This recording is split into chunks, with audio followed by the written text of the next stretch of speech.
Jonathan Edwards, Grande Despertador, 1703 a 1758. Há 2 séculos que o mundo fala do famoso sermão, pecadores nas mãos de um Deus irado, e dos ouvintes que se agarravam aos bancos pensando que iam cair no fogo eterno. Esse fato foi apenas um dos muitos que aconteceram nas reuniões em que o Espírito Santo desvendava os olhos dos presentes para eles contemplarem as glórias do céu e a realidade do castigo que está bem perto daqueles que estão afastados de Deus. Jonathan Edwards, entre os homens, era o vulto maior nesse avivamento, que se intitulava O Grande Despertamento. Sua vida é um exemplo destacado de consagração ao Senhor para o desenvolvimento maior do intelecto, e sem qualquer interesse próprio de deixar o Espírito Santo usar o mesmo intelecto como instrumento em suas mãos. Amava a Deus não somente de coração e alma, mas também de todo o entendimento. Sua mente prodigiosa apoderava-se das verdades mais profundas. Contudo, sua alma era, de fato, um santuário do Espírito Santo. Sob aparente calma exterior, ardia nele o fogo divino como um vulcão.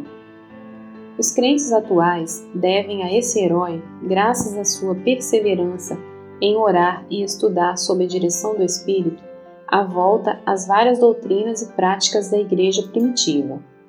Grande é o fruto da dedicação do lar em que Edwards nasceu e se criou.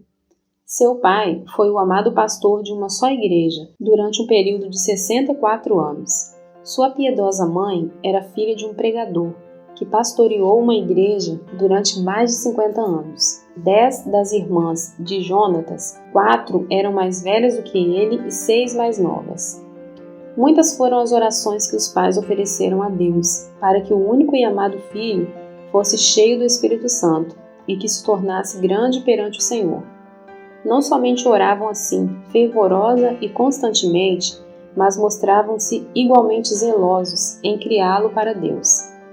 As orações à volta da lareira os estimularam a se esforçarem, e seus esforços redobrados os motivaram a orarem mais fervorosamente.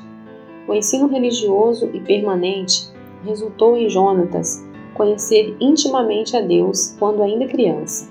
Quando Jonatas tinha 7 ou 8 anos, houve um despertamento na igreja de seu pai, e o menino acostumou-se a orar sozinho, 5 vezes todos os dias, e a chamar outros da sua idade para orarem com ele. Citamos aqui as suas palavras sobre este assunto. A primeira experiência de que me lembro de sentir no íntimo a delícia de Deus e das coisas divinas foi ao ler as palavras de 1 Timóteo 1 e 7. Ora, ao Rei dos séculos, imortal, invisível, ao único Deus, seja honra e glória para todo sempre. Amém. Sentia a presença de Deus até arder o coração e abrasar a alma, de tal maneira que não sei descrevê-la. Gostava de passar o tempo olhando para a lua e, de dia, a contemplar as nuvens e os céus. Passava muito tempo observando a glória de Deus, revelada na natureza, e cantando as minhas contemplações do Criador e Redentor.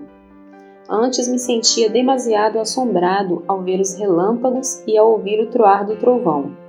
Porém, mais tarde, eu me regozijava ao ouvir a majestosa e terrível voz de Deus na trovoada. Antes de completar 13 anos, iniciou seu curso em Yale College, onde, no 2º ano, leu atentamente a famosa obra de Locke, Ensaio sobre o Entendimento Humano. Vê-se, nas suas próprias palavras acerca dessa obra, o grande desenvolvimento intelectual do moço. Achei mais gozo nisso do que o mais ávido e avarento, em ajuntar grandes quantidades de ouro e prata, de tesouros recém-adquiridos. Edwards, antes de completar 17 anos, diplomou-se no Yale College, com as maiores honras. Sempre estudava com esmero, mas também conseguia tempo para estudar a Bíblia diariamente. Depois de diplomar-se, continuou seus estudos em Yale durante 2 anos e foi então separado para o ministério. Foi nessa altura que seu biógrafo escreveu acerca do seu costume de dedicar certos dias para jejuar, orar e examinar-se a si mesmo. Acerca da sua consagração, com a idade de 20 anos, Edwards escreveu: Dediquei-me solenemente a Deus e o fiz por escrito, entregando a mim mesmo e tudo que me pertencia ao Senhor, para não ser mais meu em qualquer sentido, para não me comportar como quem tivesse direitos de forma alguma, travando assim uma batalha com o mundo, a carne e Satanás até o fim da vida. Alguém assim se referiu a Jonatas.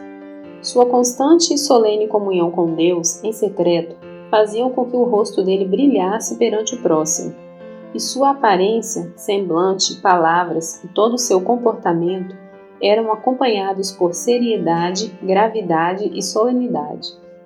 Aos 24 anos, casou-se com Sarah Pierre Pont, filho de um pastor, e desse enlace nasceram, como na família do pai de Edwards, 11 filhos. Ao lado de Jonatas Edwards, no grande despertamento, estava o nome de Sarah Edwards, sua fiel esposa e ajudadora em tudo. Como seu marido, ela nos serve como exemplo de rara intelectualidade.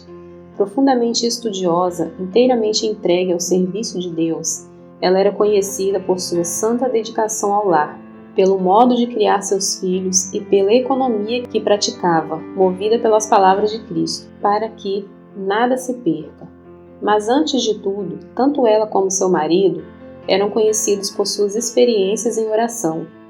Faço menção destacada, especialmente, de um período de 3 anos, durante o qual, apesar de gozar de perfeita saúde, ficava repetidas vezes sem forças por causa das revelações do céu. A sua vida inteira foi de intenso gozo no Senhor. Jonatas Edwards costumava passar 13 horas todos os dias estudando e orando. Sua esposa também, diariamente, o acompanhava na oração. Depois da última refeição, ele deixava toda a lida a fim de passar 1 hora com a família. Mas quais as doutrinas de que a igreja havia esquecido e quais as que Edwards começou a ensinar e a observar de novo com manifestações tão sublimes? Basta uma leitura superficial para descobrir que a doutrina a qual deu mais ênfase foi a do novo nascimento, como sendo uma experiência certa e definida, em contraste com a ideia da Igreja Romana e de várias denominações. O evento que marcou o começo do grande despertamento foi uma série de sermões feitos por Edwards sobre a doutrina da justificação pela fé, que fez os ouvintes sentirem a verdade das Escrituras, de que toda boca ficará fechada no dia de juízo, e que não há coisa alguma que por um momento evite que o pecador caia no inferno, senão o bel prazer de Deus. É impossível avaliar o grau do poder de Deus derramado para despertar milhares de almas para a salvação, sem primeiro nos lembrarmos das condições das igrejas da Nova Inglaterra e do mundo inteiro nessa época. Quem até hoje não se admira do heroísmo dos puritanos que colonizaram as florestas da Nova Inglaterra? Passara, porém, essa glória, e a igreja, indiferente e cheia de pecado, se encontrava face com o maior desastre.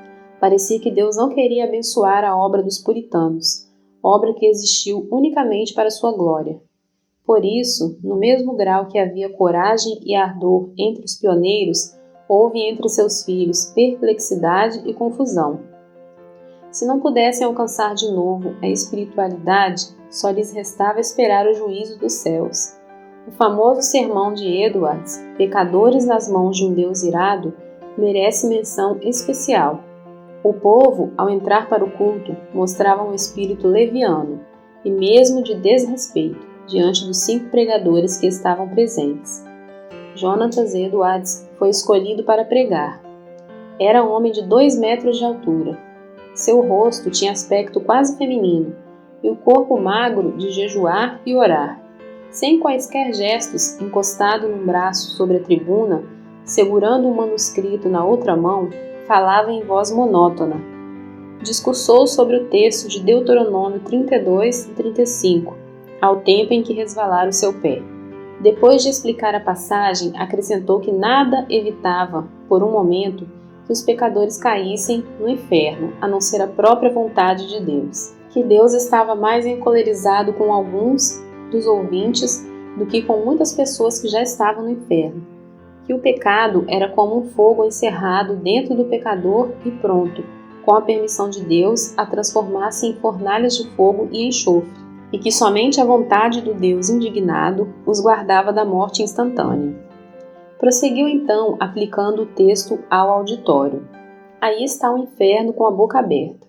Não existe coisa alguma sobre a qual vós vos possais firmar e segurar. Entre vós e o inferno existe apenas a atmosfera. Há atualmente nuvens negras da ira de Deus pairando sobre vossas cabeças, predizendo tempestades espantosas com grandes trovões.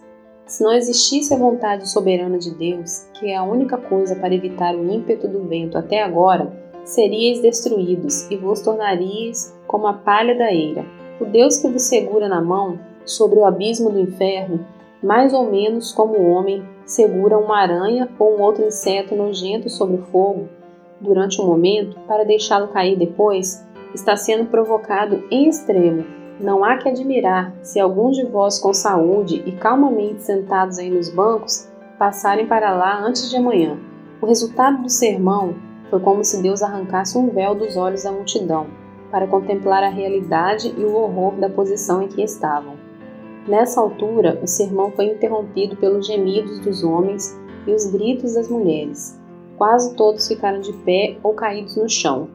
Foi como se um furacão soprasse e destruísse uma floresta. Durante a noite inteira, a cidade de Enfield ficou como uma fortaleza sitiada. Ouvia-se em quase todas as casas o clamor das almas, que até aquela hora confiavam na sua própria justiça. Esperavam que a qualquer momento o Cristo descesse dos céus com os anjos e apóstolos ao lado e que os túmulos entregassem os mortos que neles havia. Tais vitórias contra o reino das trevas foram ganhas de joelhos. Edwards não abandonara, nem deixara de gozar os privilégios das orações, costume que vinha desde a meninice. Continuou a frequentar também os lugares solitários na floresta, onde podia ter comunhão com Deus. Como exemplo, citamos a sua experiência com a idade de 34 anos, quando entrou na floresta a cavalo. Lá, prostrado em terra, foi-lhe concedido ter uma visão tão preciosa da graça, amor e humilhação de Cristo como mediador, que passou 1 hora vencido por uma torrente de lágrimas e pranto. Como era de esperar, o maligno tentou anular a obra gloriosa do Espírito Santo no grande despertamento, atribuindo tudo ao fanatismo. Em sua defesa, Edwards escreveu: Deus, conforme as Escrituras, faz coisas extraordinárias. Há motivos para crer, pelas profecias da Bíblia, que sua obra mais maravilhosa seria feita nas últimas épocas do mundo. Nada se pode opor às manifestações físicas, como as lágrimas, gemidos, gritos, convulsões, falta de forças. De fato, é natural esperar, ao lembrarmos da relação entre o corpo e o espírito, que tais coisas aconteçam. Assim falam as Escrituras, do carcereiro que caiu perante Paulo e Silas, angustiado e tremendo, do salmista que exclamou sob a convicção do pecado: envelheceram os meus ossos pelo meu bramido durante o dia todo. Salmo 32 e 3. Dos discípulos que na tempestade do lago clamaram de medo, da noiva do Cântico dos Cânticos, que ficou vencida pelo amor de Cristo até desfalecer. Certo é que na Nova Inglaterra começou um dos maiores avivamentos dos tempos modernos. É igualmente certo que este movimento se iniciou não com os sermões célebres de Edwards, mas com a firme convicção deste de que há uma obra direta que o Espírito Divino faz na alma humana. Note-se bem, não foram seus sermões monótonos, nem a eloquência extraordinária de alguns, como George Whitefield, mas sim a obra do Espírito Santo nos corações dos mortos espiritualmente, que, começando em Northampton, espalhou-se por toda a Nova Inglaterra e pelas colônias da América do Norte, chegando até a Escócia e a Inglaterra. De uma época de maior decadência, a Igreja de Cristo, entre a população escassa da Nova Inglaterra, despertou e foram arrebatadas de 30 a 50 mil almas do inferno, durante um período de 2 a 3 anos. No meio das suas lutas, sem ninguém esperar, a vida de Jonathan Edwards foi tirada da terra.